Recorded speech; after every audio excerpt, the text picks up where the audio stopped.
മണ്ഡലം കമ്മിറ്റി യോഗങ്ങളിൽ നേരിട്ട് പങ്കെടുത്ത് തെരഞ്ഞെടുപ്പ് തന്ത്രങ്ങൾ ഒരുക്കി മുഖ്യമന്ത്രി പിണറായി വിജയനും സിപിഎം സംസ്ഥാന സെക്രട്ടറി കോടിയേരി ബാലകൃഷ്ണനും ഈ ആഴ്ച കൊണ്ട് പ്രചാരണത്തിന്റെ ആദ്യഘട്ടം പൂർത്തിയാക്കാനാണ് ഇടതുമുന്നണിയുടെ ശ്രമം. ജില്ലകളുടെ ചുമതല സംസ്ഥാന സെക്രട്ടേറിയറ്റ് അംഗങ്ങൾക്കും പാർലമെന്റ് മണ്ഡലം കമ്മിറ്റികളുടെ ചുമതല സംസ്ഥാന സമിതി അംഗങ്ങൾക്കുമാണ് സിപിഎം നൽകിയത്. ഇതിനു പുറമെ 10 മണ്ഡലങ്ങളിൽ വീതം പിണറായിയും കോടിയേരിയും നേരിട്ട് പ്രവർത്തനം വിലയിരുത്തും. ചില മണ്ഡലം കമ്മിറ്റി യോഗങ്ങളിൽ ഇരുവരും ഒരുമിച്ച് പങ്കെടുക്കും. ഇന്നലെ ആറ്റിങ്ങൽ മണ്ഡലം കമ്മിറ്റി യോഗത്തിൽ പങ്കെടുത്ത പിണറായിയും കോടിയേരിയും പ്രവർത്തനം വിലയിരുത്തി. വിജയം ഉറപ്പെങ്കിലും അമിത ആത്മവിശ്വാസം പാടില്ലെന്ന നേതാക്കൾക്ക് മുഖ്യമന്ത്രിയുടെ മുന്നറിയിപ്പ്. കൊല്ലത്തും മണ്ഡലം കമ്മിറ്റി യോഗത്തിൽ പിണറായി പങ്കെടുത്തു.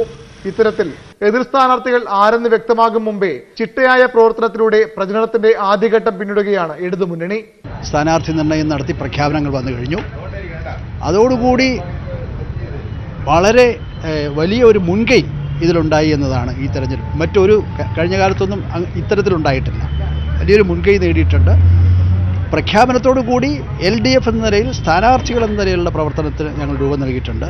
അതിൻ്റെ ഭാഗമായിട്ട് LDFിൻ്റെ കൺവെൻഷനുകൾ നടന്നുകൊണ്ടിരിക്കുകയാണ്.